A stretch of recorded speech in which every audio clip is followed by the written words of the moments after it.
चलिए, आज आपके भेजे हुए नोट्स को जरा खंगालते हैं। हमारे सामने उत्तर प्रदेश के इतिहास और उसके प्रतीकों पर कुछ हाथ से लिखे हुए नोट्स हैं। जी। और आज कोशिश रहेगी कि इन पन्नों में जो कहानी छिपी है उसे परत दर परत खोला जाए बिल्कुल। और ये समझा जाए कि जिसे हम आज यूपी कहते हैं उसकी पहचान आखिर बनी कैसे। हाँ, मतलब इसका एक पूरा सफर रहा है। तो इन नोट्स के जरिए हम देखेंगे कि ब्रिटिश राज में इसकी शक्ल कैसी थी, इसका नाम क्यों और कैसे बदलता गया। तलाश, ये सब हमें इस प्रदेश के बारे में क्या बताते हैं? तो ये एक काफी रोमांचक पड़ताल होने वाली है। तो फिर देर किस बात की, शुरू करते हैं।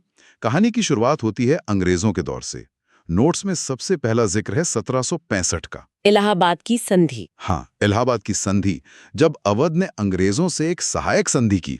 शायद यहीं से आधुनिक उत्तर प्रदेश की नींव पड़नी शुरू हुई। एक तरह से कह सकते हैं। ठीक है, तो इसे समझते हैं। जिस राज्य को आज हम उत्तर प्रदेश के नाम से जानते हैं वो बना कैसे। नोट्स की शुरुआत 1765 से होती है। ये सहायक संधि क्या थी? सुनने में तो ऐसा लगता है जैसे मदद करने के लिए कोई समझौता हुआ हो। सुनने में तो यही लगता है, पर ये ब्रिटिश कूटनीति का एक क्लासिक उदाहरण था। कहने को तो ये संधि अवध की सुरक्षा के लिए थी, लेकिन इसकी शर्तें बड़ी चालाकी से तय की गई थी। अच्छा।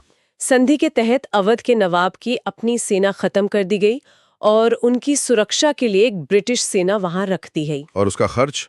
मजे की बात यही है कि इस सेना का पूरा खर्च भी नवाब को ही उठाना था। क्या बात है। तो एक तरह से ये वो पिंजरा था जिसका किराया भी कैदी ही दे रहा था। मतलब अपनी ही सुरक्षा के लिए दूसरों को पैसे देना और अपनी ताकत भी खो देना। और यही चीज बाद में उनके लिए मुसीबत बन गई होगी। बिल्कुल।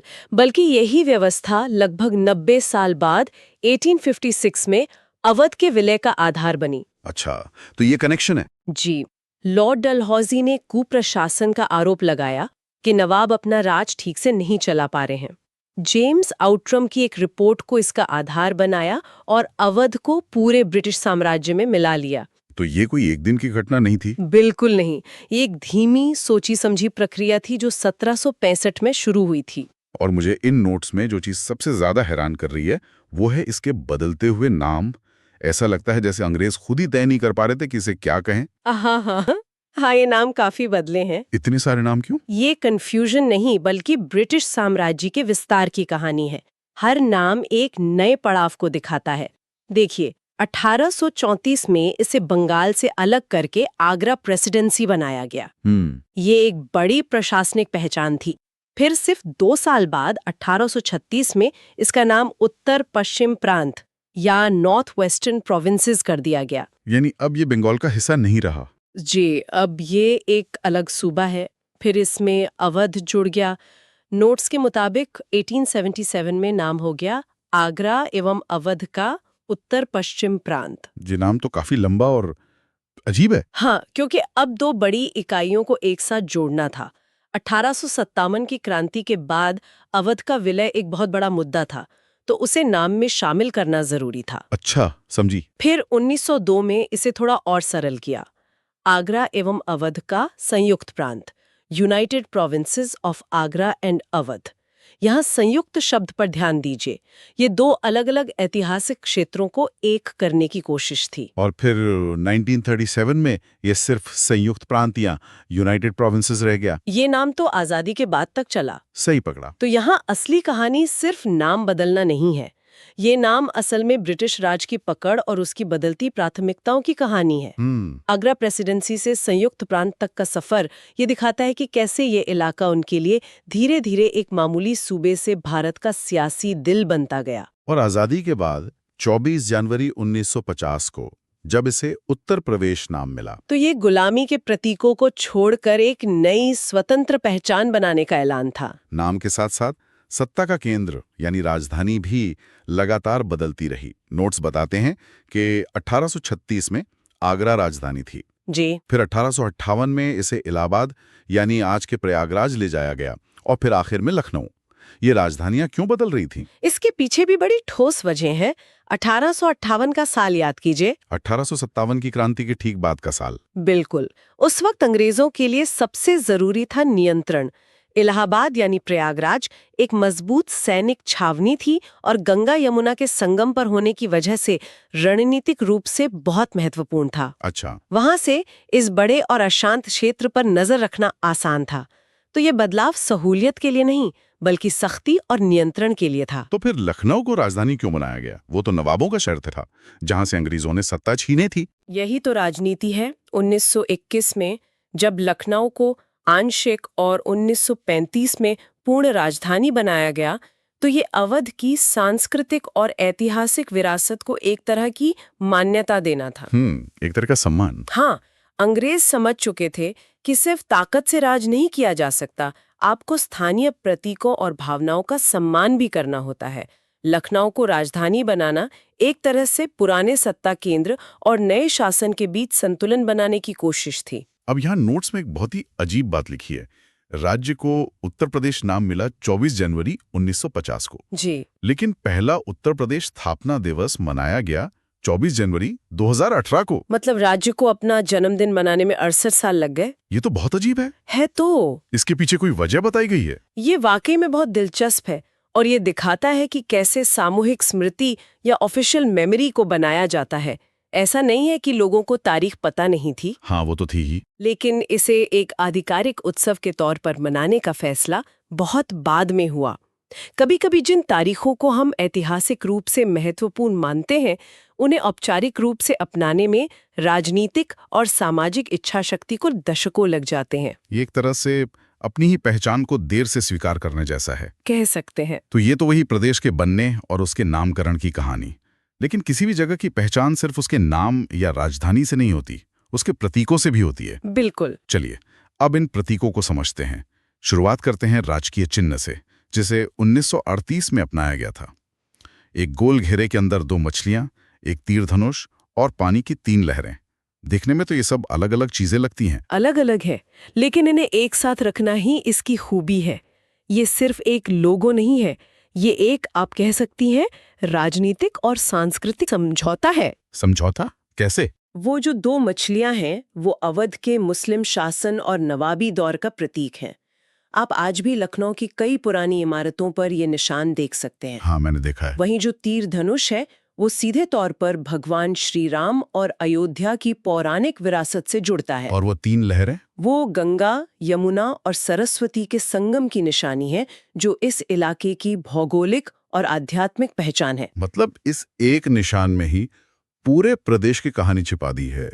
नवाबी दौर भी है, रामायण की विरासत भी और गंगा जमुना का भूगोल भी। ये तो कमाल का संतुलन है। बिल्कुल।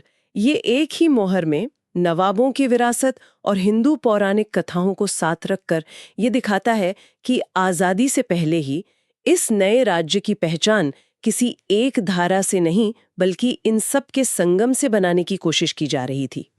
ये दिखाता है कि कैसे एक आधुनिक पहचान अपनी गहरी और विविध जड़ों को स्वीकार कर सकती है। पहचान को जोड़ने की ये कोशिश मुझे राजभाषा वाले हिस्से में भी दिखती है।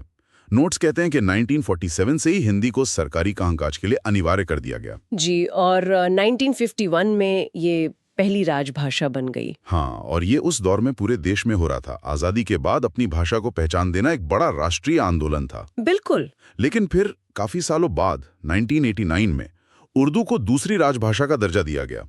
ये फैसला क्यों इतना महत्वपूर्ण था? ये बहुत महत्वपूर्ण था क्योंकि उर्दू यहाँ सिर्फ एक भाषा नहीं है बल्कि एक पूरी तहजीब, एक संस्कृति का प्रतीक है। गंगा जमुनी तहजीब। हाँ, बिल्कुल। ये इस इलाके की गंगा जमुनी तहजीब का एक अभिन्न हिस्सा रही है। इसे दूसरी राजभाषा का दर्जा देना उस साझा विरासत को एक बहुत जरूरी सामाजिक और सांस्कृतिक सम्मान देना था। ये इस बात को मानना था कि इस प्रदेश की पहचान एक से ज्यादा जबानों और संस्कृतियों से मिलकर बनी है। तो ये तो हुई इंसानी इतिहास और राजनीति की बात। लेकिन किसी भी जगह की पहचान उसकी जमीन, उसके जंगल और जानवरों से भी बनती है। निश्चित रूप से। इन नोट्स में उत्तर प्रदेश के कुदरती पहचान के बारे में क्या खास लिखा है? राजकीय पशु है बारहसिंगा यानी स्वैम्प डियर। बारहसिंगा का चुनाव बहुत सोच समझकर किया गया है। ये जानवर मुख्य रूप से तराई के घास के मैदानों और दलदली इलाकों में रहता है, जैसे दुधवा नेशनल पार्क। अच्छा। ये एक संवेदनशील प्रजाति है, तो जब आप इसे राजकीय पशु बनाते हैं तो आप सिर्फ एक जानवर को नहीं चुन रहे, आप उसके पूरे घर यानी तराई के इकोसिस्टम के संरक्षण के महत्व पर जोर दे रही हैं। वाह, मतलब ये प्रतीकों के जरिए पर्यावरण बचाने का एक संदेश है। बिल्कुल। और राजकीय पक्षी है सारस। नोट्स में लिखा है कि यह दुनिया का सबसे ऊंचा उड़ने वाला पक्षी है। इसकी क्या खासियत है? सारस का चुनाव भी पारिस्थितिकी के नजरिए से बहुत अहम है। सारस हमेशा साफ सुथरी आर्द्र भूमि यानी तालाबों और दलदली जमीनों के पास रहते हैं। अच्छा, तो ये पानी के स्वास्थ्य का सूचक है। एकदम सही। अगर कहीं सारस दिख रहे हैं तो इसका मतलब है कि वहां का पानी और वातावरण ज्यादा प्रदूषित नहीं है। तो सारस हमें याद दिलाता है कि प्रदेश की प्राकृतिक विरासत सिर्फ बड़े जंगलों में नहीं बल्कि हमारे गांवों के तालाबों और झीलों में भी बसती है। राजकीय वृक्ष अशोक है और फूल है पलाश, जिसे टेसू भी कहते हैं।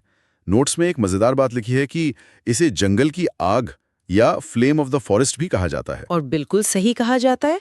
जब वसंत में पलाश खिलता है तो दूर से देखने पर ऐसा लगता है जैसे पूरे जंगल में सिंदूरी आग लग गई हो। ये बहुत खूबसूरत नजारा होता है। देखिए, ये सभी प्रतीक बारहसिंघा, सारस, पलाश, ये सब मिलकर राज्य की एक खास भौगोलिक पहचान बनाते हैं जो ज्यादातर तराई और गंगा के मैदानी इलाकों से जुड़ी है। अब आखिर में आते हैं खेल और जलीय जीवन पर। राजकीय खेल हॉकी है। इसका कनेक्शन तो सीधा मेजर ध्यानचंद से जुड़ता है। हाँ, जो प्रयागराज में पैदा हुए थे। ये एक बहुत स्वाभाविक और गौरवपूर्ण चुनाव है। हस्ती से जोड़ता है तो वो सिर्फ एक खेल को बढ़ावा नहीं दे रहा होता, बल्कि उस विरासत और प्रेरणा को भी अपना रहा होता है। एकदम सही। नोट्स में एक जिला एक खेल योजना का भी जिक्र है। क्या ये सिर्फ एक नारा है या इसका कोई असर भी होता है? ये एक बहुत जरूरी सवाल है। सिर्फ एक राजकीय खेल घोषित कर देना काफी नहीं होता। खेल की संस्कृति जमीन पे बनानी पड़ती है। हाँ, ये तो है। एक जिला एक खेल जैसी योजनाएं ये सुनिश्चित करने का एक प्रयास है कि प्रेरणा को बुनियादी ढांचे से जोड़ा जाए। ये इस बात की कोशिश है कि अगर किसी छोटे से गांव में कोई अगला ध्यानचंद है तो उसे भी मौका और सुविधा मिले। और अब सबसे नए प्रतीक जो पानी से जुड़े हैं। राजकीय मछली है चीतल और राजकीय जलीय जीव है गंगा डॉल्फिन। ये तो हाल ही में घोषित हुआ है। और गंगा डॉल्फिन को चुनना आज के समय में बहुत ज्यादा महत्वपूर्ण है। ये डॉल्फिन सिर्फ मीठे और साफ पानी में ही जिंदा रह सकती है। अच्छा, ये नदी के स्वास्थ्य का सबसे बड़ा जीता जागता सबूत है। अगर किसी नदी में डॉल्फिन है तो इसका मतलब है कि उस नदी का पूरा इकोसिस्टम, उसमें मौजूद छोटे छोटे जीव, मछलियां, पानी की गुणवत्ता, सब कुछ अपेक्षाकृत बेहतर स्थिति में है। मतलब डॉल्फिन एक तरह से गंगा की हेल्थ रिपोर्ट है। अगर वो ठीक है तो नदी भी ठीक है। बिल्कुल। इसे राष्ट्रीय जलीय जीव बनाना असल में राज्य की जीवन रेखा गंगा नदी को बचाने की प्रतिबद्धता को दिखाता है।